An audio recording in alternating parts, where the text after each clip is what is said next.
मी एका शिक्षकाची मुलगी आहे. आमच्या घरातील बहीण भावांमध्ये मीच सर्वात काळ्या रंगाची आणि साध्या रूपाची वाटायची. वडिलांचे मित्र आणि नातेवाईक नेहमीच म्हणायचे की या काळ्या मुलीशी लग्न कोण करणार. माझ्या आईच्या एका मैत्रिणीचा मुलगा अत्यंत देखणा आणि सुशिक्षित होता.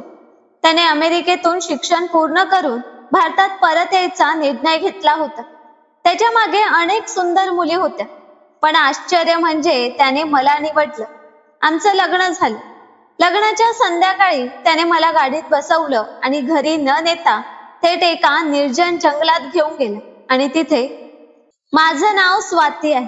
मला एक बहीण आणि 2 भाऊ आहेत. मी आमच्या भावंडांमध्ये सर्वात लहान होते. माझे वडील शिक्षक होते. ते उंच, धिप्पाड आणि देखणे होते. त्यांच्या चालण्या बोलण्यात एक खास तेज आणि आत्मविश्वास झळकत असे. माझी आई सुद्धा एका शिक्षकाची पत्नी असल्यामुळे तिचा वेशभूषेचा सेन्स अत्यंत उठावदार होता. ती रूपाने आणि स्वभावानेही फारच सुंदर होती. थोडक्यात सांगायचं झालं तर माझ्या आई वडिलांची जोडी खूपच आकर्षक आणि सुसंगत वाटत होती. देवाने माझ्या बहिणीचा आणि भावांचा चेहराही सुंदर घडवला होता.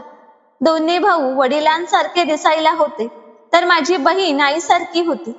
मात्र माझा जन्म झाला तेव्हा माझा रंग काळा सावळा होता आणि मी दिसायला अगदी साधी वाटत होते. अनेक जणांना विश्वासच बसायचा नाही की मी त्याच घरातली मुलगी आहे. लहानपणी जेव्हा आई बाबा बाहेर जायचे तेव्हा मला ते आजीकडे सोडायचे. माझी आजी मात्र माझ्यावर खूप प्रेम करत असे. अनेकदा मी तिच्या मांडीवर डोकं ठेवून म्हणायचे की मलाही इतर मुलांप्रमाणे बाहेर खेळायला जायचं आहे, सर्वांसोबत मिसळून राहायचं आहे. पण माझ्या रंगामुळे इतर मुले माझ्यासोबत खेळायची नाहीत. तेव्हा आजी मला नेहमी सावरायची. ती म्हणायची की काही माणसं देवाला खूप प्रिय असतात. आपला कृष्ण बघ ना, तो सुद्धा सावळा होता, पण सगळ्यांचा लाडका होता. विठोबा देखील काळाच आहे, पण संपूर्ण जग त्याच्या चरणी नतमस्तक होतं. माणसाचं मोठेपण त्याच्या रंगरूपात नसतं, तर त्याच्या निर्मळ मनात असतं. आणि तुझं मन फारच स्वच्छ आहे. अशी आश्वासमक आणि माया भरलेली वाक्य ऐकून त्यावेळी मला आजीचं बोलणं खरं वाटायचं. पण समाजातील लोक मात्र सतत माझ्या रंगावरून टोमणे मारायचे, ज्यामुळे हळूहळू मीही स्वतःला शून्य लेखू लागले. माझ्या भावंडांमध्ये मी वेगळी, साधी आणि कमी देखणी आहे ही भावना माझ्या मनात खोलवर रुजली होती. नातेवाईक नेहमी आईला म्हणायचे की तुझ्या धाकट्या मुलीचं नशीब खरंच वाईट आहे. त्याचा अर्थ तेव्हा लहानपणी मला कळत नव्हता. कुरूप असणं आणि नशीब वाईट असण्याचा काय संबंध हे मला उमजत नव्हतं. पण कालांतराने, वेळेने आणि परिस्थितीने प्रत्येक गोष्ट शिकवली की रंगरूप आणि नशीब यांचं नातं समाजात कुठे ना कुठे जोडलेलं असतंच. जेव्हा मी शाळेत जाऊ लागले तेव्हा माझे भाऊ आणि बहीण मला कधीच सोबत न्यायचे नाहीत. त्यामुळे माझ्या आई वडिलांनी मला दुसऱ्या शाळेत प्रवेश घ्यायला लावला. पण त्या शाळेतही सगळेजण माझ्याकडे पाहून हसायचे. घरी परतल्यावर मी दररोज रडायचे आणि हे रोजच होऊन बसलं होतं. मी शाळेतील मुलांची तक्रार घरी करायची, पण आई वडील मलाच दोष द्यायचे आणि ओरडायचे. या सततच्या त्रासातून सुटका मिळावी म्हणून त्यांनी मला एका सरकारी शाळेत दाखल केले. सरकारी शाळेत शिकणारी मुले बहुतेक गरीब घरातून आलेली होती. मी गाडीतून ड्रायव्हर सोबत शाळेत जायचे तेव्हा सगळे मला आश्चर्याने पाहायचे, जणू काही मी वेगळीच दुनिया घेऊन आले होते. माझ्याकडे पैशांची कमतरता नव्हती. माझ्याकडे जे पैसे असायचे त्यातील अर्धे मी माझ्या मैत्रिणींमध्ये वाटून घ्यायचे. त्या शाळेत मला एक खूप चांगली मैत्रीण मिळाली. तिचा रंग माझ्यासारखा काळा नव्हता, पण ती सावळी आणि दिसायला साधी होती. मात्र ती मनाने खूप उदार होती. ती नेहमी माझ्या सोबत राहत असे आणि जेव्हा मी उदास वाटत असे तेव्हा ती मला हसवण्याचा प्रयत्न करत असे. असेच काही दिवस गेले आणि अचानक माझ्या आयुष्यावर दुःखाचा एक मोठा आघात झाला. माझी आजी, जी माझ्या आयुष्यातील आनंदाचा एकमेव आधार होती, या जगातून निघून गेली. तिच्या जाण्यानंतर माझं मन अधिकच एकाकी झालं. आता माझ्याकडे केवळ ती एक मैत्रीण होती जिला मी माझं प्रत्येक सुखदुःख सांगायचे. पण घरात मात्र मी पूर्णपणे एकटी पडले होते. माझे चुलत भाऊ आणि बहिणी अनेकदा आमच्या घरी यायचे. सगळेजण मिळून खेळायचे, पण मला मात्र ते त्यांच्या खेळात सामील करून घ्यायचे नाही. मी त्यांच्यापेक्षा वेगळी असल्याचं मला वारंवार जाणवायचं आणि ते मनाला खोलवर लागायचं. मुलं क्रिकेट खेळताना हरायची तेव्हा कधी कधी म्हणायची की काळी मांजर आडवी आली म्हणून आम्ही हारलो. हे ऐकून मला खूप वाईट वाटायचं, पण मी काहीच बोलत नसे. हळूहळू दिवस पुढे सरकत होते आणि आम्ही सगळे भावंड मोठे होत होतो. माझ्या मोठ्या भावाचं लग्न ठरलं. त्यावेळी आमच्याकडे सगळी नातेवाईक मंडळी आली होती. लग्नात काही लोक माझ्या रूपावरून कुजबुजत होते आणि ते मला स्पष्ट जाणवत होते. माझ्या मोठ्या भावाने स्वतःच्या पसंतीने लग्न केलं होतं आणि माझी वहिनी दिसायला खूपच सुंदर होती. दोघंही खूप आनंदात होते. पण मला जास्त आनंद यासाठी वाटत होता की माझ्या वहिनीने कधीच माझ्या रंगावरून किंवा रूपावरून मला काहीही टोचून बोललं नव्हतं. ती माझ्याशी नेहमी प्रेमाने वागायची. काही काळाने वहिनी गरोदर राहिल्या आणि येणाऱ्या बाळाबद्दल संपूर्ण घरात आनंद आणि उत्सुकता होती. मात्र काही नातेवाईक आणि घरातल्यांना एकच काळजी सतावू लागली होती की कुठे हे मूल स्वातीसारखं काळा तर जन्माला येणार नाही ना. याच दरम्यान एक दिवस माझ्या भावाने मला स्पष्ट शब्दात सांगितलं की जिथे तुझी वहिनी असेल तिथे तू जाणार नाहीस. तिच्या समोर सुद्धा येऊ नकोस, कारण जर तिने तुझा चेहरा पाहिला तर आमचं मुलंही तुझ्यासारखं जन्माला येईल. माझ्या भावाचं हे बोलणं ऐकून मला फार वाईट वाटलं असं नाही, कारण अशा प्रकारचं बोलणं लहानपणापासूनच ऐकत आले होते. पण मला दुःख झालं ते वहिनीच्या वागणुकीचं. त्यांनी भावाला थांबवण्याचा प्रयत्न सुद्धा केला नव्हता. उलट त्यांचाही अशाच विचारांवर विश्वास असल्यासारखं वाटत होतं. काही महिन्यांनी वहिनीने एका मृत बाळाला जन्म दिला. त्याच्या मृत्यूचं कारण सुद्धा अप्रत्यक्षपणे माझ्यावरच टाकण्यात आलं. त्यानंतर वहिनीचं माझ्याशी वागणं पूर्णपणे बदललं. त्या मला सतत टोमणे मारायच्या, कुठला तरी बहाणा काढून माझ्यावर ओरडायच्या. हे सगळं रोजच झालं होतं आणि हळूहळू मी त्याला सरावले होते. पण तरीही मनात कुठेतरी एक खोल दुःख होतं, जे कोणाशी शेअर करणं अशक्य वाटायचं. या दरम्यान वेळ पुढे सरकत होता. आई वडिलांनी माझ्या दुसऱ्या भावाचं लग्न लावून दिलं. काही महिन्यांनी माझ्या बहिणीचंही लग्न ठरलं आणि ती सासरी गेली. आता घरात फक्त मी एकटी उरले होते. घरात येणारे नातेवाईक, आई वडिलांचे मित्र मैत्रिणी सगळेजण एकच वाक्य बोलायचे की आता या काळ्या मुलीशी कोण लग्न करेल, ही आयुष्यभर तुमच्याकडेच राहणार बहुतेक. याच बरोबर काही लोक तर असेही म्हणायचे की हिचं नशीब फारच वाईट आहे, हिची सावली जरी कोणावर पडली तरी त्याचं नुकसान होतं. आई या सगळ्या गोष्टी शांतपणे ऐकून घ्यायची, काहीच बोलायची नाही. पण तिच्या चेहऱ्यावरचं दुःख मला स्पष्ट दिसायचं आणि मग मलाही वाटू लागलं की खरंच माझं लग्न कधीच होणार नाही. पण असं नव्हतं की माझ्यासाठी स्थळं आली नाहीत. अनेकदा स्थळं आली, पण मला पाहिल्यावर ती नकार देऊन निघून जायची. हळूहळू माझ्या मनातील आशा संपत चालली होती. पण एक दिवस असा आला की आम्हाला एक मोठा धक्का बसला. काही पाहुणे मला पाहायला आले होते आणि मला पाहिल्यावर त्यांनी लगेचच होकार दिले. हे ऐकून आम्हाला खूप आश्चर्य वाटलं, कारण तो मुलगा अत्यंत सुशिक्षित, देखणा आणि तरुण होता. त्याच्यासाठी मुलींची काहीच कमतरता नव्हती, पण तरीही त्याने मला निवडलं होतं. घरातले सगळे खूप आनंदात होते. काही दिवसातच आमचं लग्न ठरलं आणि पुढचे 4 महिने आनंदात गेले. पण अचानक एक दिवस त्या मुलाकडून एक विचित्र मागणी आली. त्यांनी सांगितलं की माझ्या नावावरची सर्व मालमत्ता, पैसे आणि जमीन त्यांच्या नावावर करून द्यावी. तो मुलगा गरीब नव्हता, पण लोभ माणसाला कधीच सोडत नाही. आई वडिलांनी ही मागणी मान्य केली, पण मला मात्र ती अजिबात मंजूर नव्हती. मी आई वडिलांना थेट सांगितलं की जर तुम्ही माझं लग्न त्या माणसाशी केलं तर मी माझं आयुष्य संपवीन. माझा हेतू लग्न मोडण्याचा नव्हता, पण मला असा लोभी आणि स्वार्थी माणूस आयुष्याचा जोडीदार म्हणून नको होता. मात्र माझ्या आई वडिलांना वाटत होतं की स्वातीपासून लवकरच सुटका झाली पाहिजे. त्यामुळे त्यांनी माझं बोलणं गांभीर्याने घेतलंच नाही. उलट माझ्या वडिलांनीच माझ्यावर शंका घेत म्हणाले की तुझं कुठेतरी बाहेर काहीतरी चालू असावं, म्हणून तू या स्थळाला नकार देतेस. वडिलांचं हे बोलणं माझ्या मनाला खोलवर लागलं. शिक्षण घेऊनही जर आपल्याला अशी वागणूक मिळते तर दुःख त्या व्यक्तीबद्दल नव्हे तर आपल्या संगोपनाच्या अपमानाबद्दल वाटते. हे लग्न मोडल्यानंतर आणखी 2-3 स्थळं आली होती, पण त्या सर्वांना माझ्याशी लग्न करायचं होतं फक्त हुंड्यासाठी. त्यामुळे मी ती स्थळंही स्पष्टपणे नाकारली. लोक मात्र यावर वेगळीच टीका करत. त्यांचं एकच म्हणणं होतं की ही मुलगी अपशकुनी आहे, म्हणूनच हिचं लग्न ठरत नाही. हळूहळू माझ्या नावाशीच अपशकुनी हा शब्द जोडला गेला होता. कधी कधी मला असं वाटायचं की माझ्या नावातून वडिलांचं नाव काढून स्वाती अपशकुनी असं नाव ठेवावं. या सगळ्या गोष्टींनी मी पूर्णपणे कंटाळून गेले होते. लोकांच्या सततच्या टोमण्याने मी आता जणू दगडासारखी बनले होते. कोणाच्याही बोलण्याने काहीच फरक पडत नव्हता. काळाच्या ओघात खूप गोष्टी शिकायला मिळाल्या होत्या. दोष दुसऱ्यांवर टाकण्यापेक्षा स्वतःवर घेतलेला बराचसा सुसह्य असतो, कारण दुसरे जेव्हा आपल्यावर आरोप करतात तेव्हा ते अधिक वेदनादायक ठरतं. माझ्या वडिलांनी त्यांच्या काही मित्रांना देखील सांगितलं की माझ्या मुलीसाठी एखादं चांगलं स्थळ बघा, पण त्यांच्याही मित्रांनी नकार दिला. ते म्हणाले की अशा काळाशार मुलीशी लग्न करायला आजकालच्या मुलांना आवडत नाही. त्यांना सुंदर, देखणे आणि खांद्याला खांदा लावून चालणाऱ्या बायका हव्या असतात. हे ऐकून मला आतून खूप वाईट वाटायचं. पण आता घरात वातावरणही सतत तणावपूर्ण झालं होतं. आई वडील सतत वाद घालत असायचे.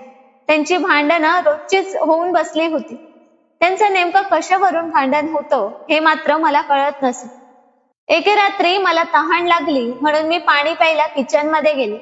परत येताना मी आई वडिलांच्या खोली बाहेर थांबले. त्यांच्या भांडणांचा आवाज खूप मोठा होता. घड्याळ पाहिलं तर रात्रीचे 2:30 वाजले होते. मी दरवाजाजवळ कान लावून ऐकू लागले. आई वडिलांना म्हणत होती की तुमच्या या काळ्याशार आणि अपशकुनी मुलीसाठी तुम्ही तुमच्याच ओळखीतील कुणा गरीब कुटुंबात स्थळ बघा. उगाच वरच्या लोकात शोधून वेळ वाया घालवू नका. आईचं हे बोलणं ऐकून माझा जीव अक्षरशः खचला.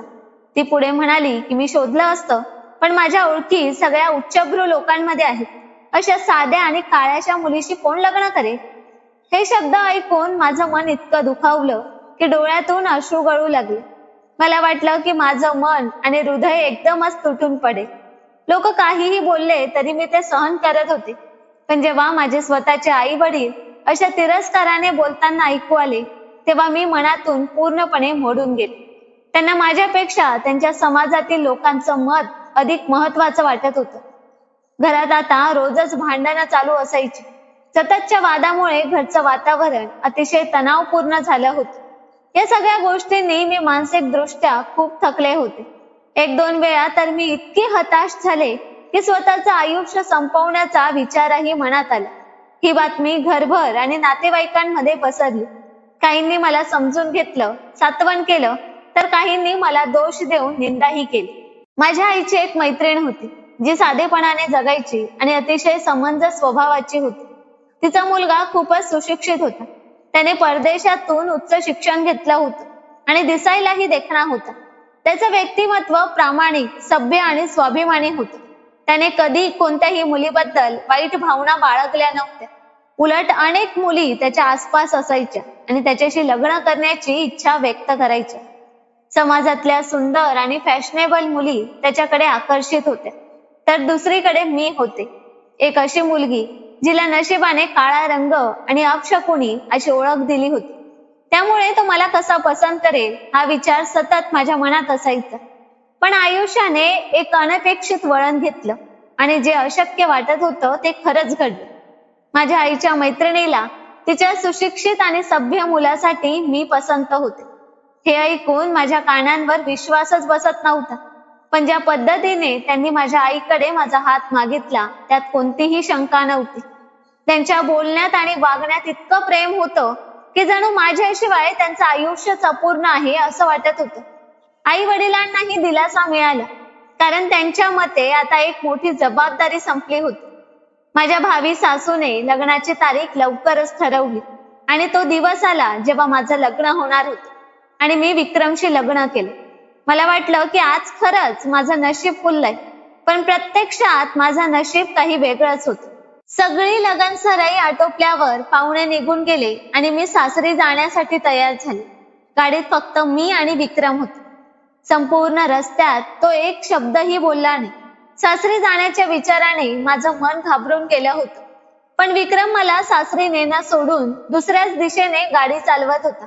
मी एकदा माझ्या आईच्या मैत्रिणीच्या घरी गेले होते, पण हा रस्ता मी कधीच पाहिला नव्हता. सुनसान रस्त्यावरून गाडी चालवताना मला विचित्र भीती वाटू लागली. शेवटी गाडी एका हॉस्पिटल समोर थांबली. हॉस्पिटल पाहून मी गोंधळून गेले. विक्रमने माझ्या बाजूचा दरवाजा उघडला आणि माझा हात धरून मला बाहेर काढले. तो मला हॉस्पिटलमध्ये ओढत नेत होता. त्याच्या भोवती असलेले डॉक्टर आणि पेशंट आमच्याकडे वेगळ्याच नजरेने पाहत होते, पण विक्रमला त्याचं काहीही वाटत नव्हतं. तो फक्त माझा हात घट्ट पकडून चालत होता. एक खोली आली तेव्हा आम्ही थांबलो. मी त्याच्याकडे पाहिलं आणि लक्षात आलं की त्याचा चेहरा संतापाने लाल झाला होता. जेव्हा विक्रमने त्या खोलीचा दरवाजा उघडला तेव्हा मी पाहिलं आणि माझा पूर्ण धीर सुटला. कारण त्या खोलीत अनेक रुग्ण होते जे गंभीररित्या भाजलेले होते. कुणाच्या हातावर, कुणाच्या चेहऱ्यावर तर काहींच्या संपूर्ण शरीरावर पट्ट्या बांधलेल्या होत्या. हे दृश्य पाहून माझं हृदय धडधड करू लागलं. मी जवळपास बेशुद्धच पडणार होते, पण विक्रमने मला सावरलं. मी त्याच्याकडे घाबरलेल्या नजरेने पाहिलं. त्याचे डोळे संतापाने लाल झाले होते. हे सर्व पाहून माझ्या डोळ्यात अश्रू उभे राहिले. विक्रम म्हणाला की या सगळ्यांनी कुटुंबातील त्रासाला कंटाळून आत्महत्येचा प्रयत्न केला आहे. जीवनाशी झुंज देण्याऐवजी त्यांनी मृत्यूला जवळ केले. मी पाहिलंय की तिथे बहुतांश रुग्ण स्त्रियाच होत्या. वेगवेगळ्या वयाच्या महिला जळालेल्या अवस्थेत पडल्या होत्या. विक्रमने मला एका 13-14 वर्षाच्या मुलीबद्दल सांगितलं तेव्हा माझा घसाच कोरडा पडला. ती मुलगी खूप गरीब घरातील होती. घरात खायला अन्न नव्हतं. ती घरातली मोठी मुलगी होती. तिच्या आईने तिला पैसे आणण्याची जबाबदारी दिली होती, पण ती पूर्ण होऊ शकली नाही. भाऊ बहिणींच्या उपाशी चेहऱ्याकडे पाहून तिने आत्महत्येचा मार्ग निवडला. यानंतर विक्रम मला दुसऱ्या एका खाटेवर घेऊन गेला, जिथे एक तरुणी पडली होती. तिचा अर्धा चेहरा जळालेला होता, पण उरलेला भाग स्पष्ट दिसत होता आणि त्यावरून स्पष्ट जाणवत होतं की ती मुलगी खूपच सुंदर असावी. मला आश्चर्य वाटलं की इतक्या सुंदर मुलीला आत्महत्येची वेळ का आली. विक्रमने सांगितलं की ही तीच मुलगी आहे जिने तिच्या पसंतीने लग्न केलं होतं, कारण ती दिसायला खूप सुंदर होती. पण लग्नानंतर तिच्या पतीने तिचं आयुष्य नरक केलं. सासरच्या छळामुळे तिला जगणंच अशक्य वाटू लागलं आणि तिने हे टोकाचं पाऊल उचललं. मात्र सुदैवाने ती वाचली. त्या मुलीची गोष्ट ऐकून माझ्या मनात खूप हळहळ वाटली. इतकी सुंदर असूनही तिचं सौंदर्य तिच्या मदतीला आलं नव्हतं. विक्रम मला दुसऱ्या बाजूला घेऊन गेला, जिथे एक मध्यमवयीन महिला पडलेली होती. तिचा चेहरा सोडल्यास संपूर्ण शरीर झाकलेलं नव्हतं. विक्रमने सांगितलं की तिने सासरच्या अत्याचाराला कंटाळून स्वतःला आगीमध्ये झोकून दिलं होतं. माझं हृदय थरथरू लागलं. मी खूप दुःखी झाले आणि रडायला लागले. विक्रमने माझा हात धरून मला बाहेर नेलं. मी अजूनही रडत होते. नंतर विक्रम मला एका जागी बसवून कुठेतरी निघून गेले. हॉस्पिटल मधले सर्व लोक मला आश्चर्याने पाहत होते, कारण त्यावेळी मी वधूच्या पोशाखात होते आणि अशा अवस्थेत वधूला रडताना पाहणं खरंच विचित्र वाटत होतं. पण मला त्या क्षणी त्याचं काहीही महत्व नव्हतं. थोड्याच वेळात विक्रम परत आला आणि त्याच्या हातात पाण्याची बाटली होती. त्याने ती माझ्याकडे दिली. मी ती बाटली तोंडाला लावली आणि तरीही विक्रम अजूनही शांतच होता, काही बोलत नव्हता. काही वेळाने आम्ही गाडीत बसलो आणि गाडी पुन्हा वेगळ्या रस्त्यांवरून जात होती. विक्रम म्हणाला की तुला हॉस्पिटलमध्ये नेण्याचा हेतू म्हणजे आत्महत्या या विषयावर तुला काही दाखवायचं होतं. जो व्यक्ती अडचणींना सामोरं जाण्याऐवजी पळ काढतो त्याला जग शूर म्हणत नाही. जीवनाची लढाई ही धैर्याने लढली पाहिजे. देव सगळ्यांनाच कसोटीला लावतो, पण तोच त्यांच्या जीवनात एक दिवस आशेचा किरणही देतो. मी फक्त शांतपणे ऐकत राहिले.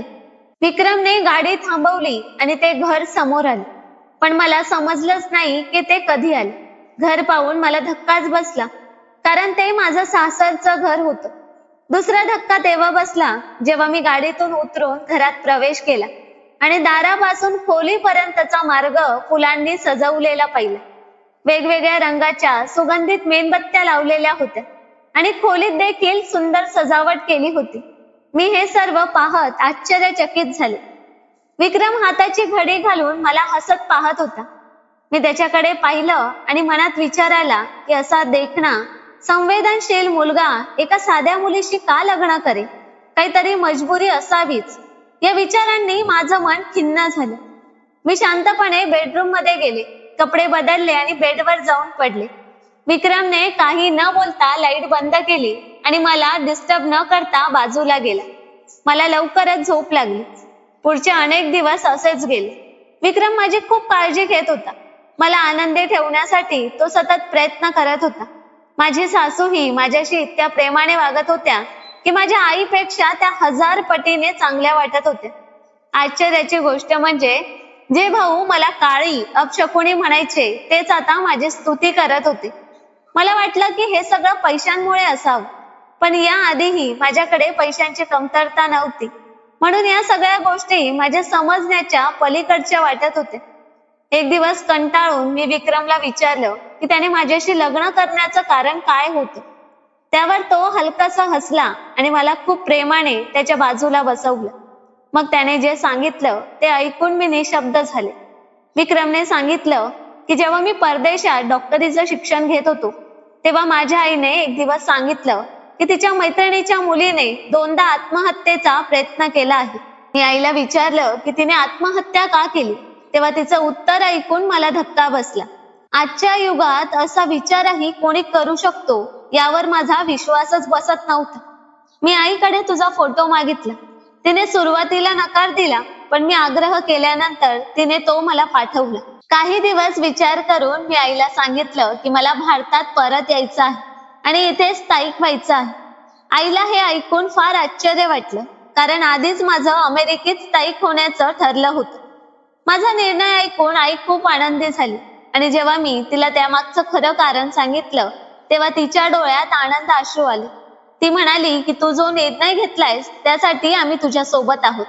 आणि शेवटी त्या निर्णयामुळे मला माझं आयुष्य समजलं. आईनेच माझं स्थळ तुझ्या आई वडिलांकडे सुचवलं. स्वाती, सौंदर्य हे बाह्य नसतं, माणसाचं मन सुंदर असणं महत्वाचं असतं. माझ्या अवतीभोवती अनेक सुंदर मुली होत्या, पण त्यांच्यात मला कधीच मनापासून आकर्षण वाटलं नाही. त्यांचे चेहरे बनावटी वाटायचे. मला त्या बनावटी सौंदर्याचा तिटकारा होता. पण तुझ्या साधेपणात, निरागसतेत एक वेगळं तेज आहे. ते पाहून मी तुझा चाहता झालो. कदाचित तू तुझ्या डोळ्यांकडे नीट पाहिलं नाहीस, पण हे डोळे कोणालाही वेड लावू शकतात. असं म्हणून विक्रमने मला आरशासमोर उभं केलं. खरंच त्या क्षणी मला माझे डोळे इतके सुंदर कधीच वाटले नव्हते आणि माझ्या चेहऱ्यावर एक अशी चमक होती जी मी पूर्वी कधीच अनुभवली नव्हती.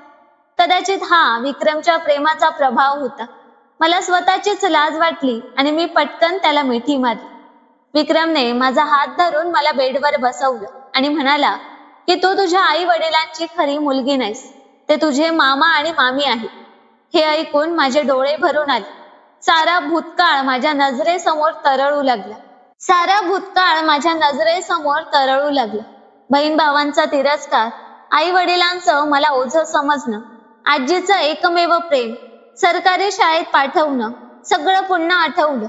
हे सगळं फक्त म्हणूनच की मी त्यांची खरी मुलगी नव्हते, तर त्यांची बहीण माझी खरी आई होती. पण बाबांनी निदान मामाचं नातं तरी जपायला हवं होतं. दुसऱ्या दिवशी विक्रम मला माझ्या माहेरी घेऊन गेले. मी माझ्या आई वडिलांपुढे म्हणजे मामा मामींसमोर उभी होते आणि त्यांना प्रश्न विचारत होते. शेवटी मामा म्हणाले की तू माझ्या बहिणीची मुलगी आहेस आणि मी नात्याने तुझा मामा आहे. तुझ्या आईने लव्ह मॅरेज केलं होतं. आम्ही त्या लग्नाच्या विरोधात होतो, कारण तो मुलगा दिसायला सावळा होता. पण तुझी आई आमचं काहीच ऐकत नव्हती. शेवटी एके दिवशी तिने पळून जाऊन त्या मुलाशी लग्न केलं. तुझ्या जन्मानंतर 3 महिन्यातच तुझ्या वडिलांचा अपघातात मृत्यू झाला. त्यानंतर तुझी आई पुन्हा या घरी परत आली, पण ती धक्का सहन करू शकली नाही. ती आजारी पडली आणि वर्षभराने तिला आम्ही गमावलं. तिच्या जाण्यापूर्वी तिने तुला आमच्याकडे सोपवलं. आमच्या आईच्या आग्रहावरून आम्ही तुला आमच्या मुलीसारखं वाढवलं. तुझ्या आजीच्या काळजीने तुझ्या बालपणात तुला कधीच काही कमी पडू दिलं नाही. पण जसजसं तू मोठी होत गेलीस तसतसं लोकांचे टोमणे वाढले आणि आम्हालाही मानसिक थकवा यायला लागला. म्हणूनच आम्हाला वाटलं की तुझं लग्न करून तुला तुझं आयुष्य जगू द्यावं. आम्ही तुला आयुष्यभर आमच्याकडे ठेवू शकत नव्हतो. हे ऐकून माझे डोळे पाणावले. जरी ते माझे खरे आई वडील नव्हते तरी मी त्यांना माझ्या आई वडिलांसारखंच मानत होते. अशा क्षणी विक्रमने मला खूप आधार दिला. तो नेहमी माझी काळजी घेत असे, माझे लाड करत असे. हळूहळू मी त्या धक्क्यातून सावरली. विक्रमने मला समजावलं की तू सुंदर नाहीस, हा विचार डोक्यातून काढून टाक. माझ्या नजरेतून पहा, तू खूपच सुंदर आहेस. आत्मविश्वास ठेव आणि वैद्यकीय शिक्षण घे. आपण दोघं मिळून गरजू लोकांसाठी काहीतरी चांगलं करू. मी विक्रमचं ऐकलं. काही महिन्यातच मी वैद्यकीय अभ्यास सुरू केला आणि आता विक्रम बरोबरच हॉस्पिटलमध्ये काम करते. जीवनसाथी जर प्रेमळ असेल तर आयुष्य खरंच सुंदर होतं. माझं आयुष्य आता फक्त आनंदाने भरलेलं होतं. तरीही जेव्हा भूतकाळ डोकावतो तेव्हा मन हलकंसं होतं. पण मग वाटतं की ज्यांनी मला त्रास दिला ते माझे खरे आई वडील नव्हतेच, मग दुःख कशाला. विक्रमने प्रत्येक कठीण प्रसंगी माझा हात धरला, कधीच माझी साथ सोडली नाही. मीही विक्रमची साथ कधीच सोडणार नाही असं मी त्याला वचन दिलं. त्याच्यासोबत आयुष्यभर निष्ठेने राहील. वेळ बदलतो, चांगले वाईट काळ जातात आणि माझाही वाईट काळ निघून गेला होता. आता माझं आयुष्य एका सुंदर टप्प्यात आलं होतं, जिथे देवाकडे तक्रार करायचं काहीही उरलं नव्हतं. मी रोज देवाचे आभार मानते की त्याने मला विक्रम सारखा साथीदार दिला. मित्रांनो, आयुष्यात कधीही हार मानू नका. जर काळोख असेल तर त्यानंतर नक्कीच प्रकाश असतो. देवाने तुमच्यासाठीही काहीतरी सुंदर लिहिलं आहे, फक्त थोडी वाट पहा. तर मित्रांनो, या कथेतील विक्रमच्या वागणुकीबद्दल तुमचं काय मत आहे? त्याचं प्रेम, समजूतदारपणा आणि स्वातीसाठी घेतलेले धाडसी निर्णय, हे सगळं पाहून तुम्हाला काय वाटतं? कृपया कमेंटमध्ये तुमचं मत नक्की शेअर करा. तुमच्या शब्दांनी दुसऱ्यांनाही आशा मिळू शकते. आणि या कथेने जर तुमच्या मनाला स्पर्श केला असेल तर नक्की एक लाईक द्या. तुमच्या मित्रमैत्रिणींमध्ये शेअर करा आणि अशाच प्रेरणादायी कथा पाहण्यासाठी चॅनलला सबस्क्राईब करा. धन्यवाद.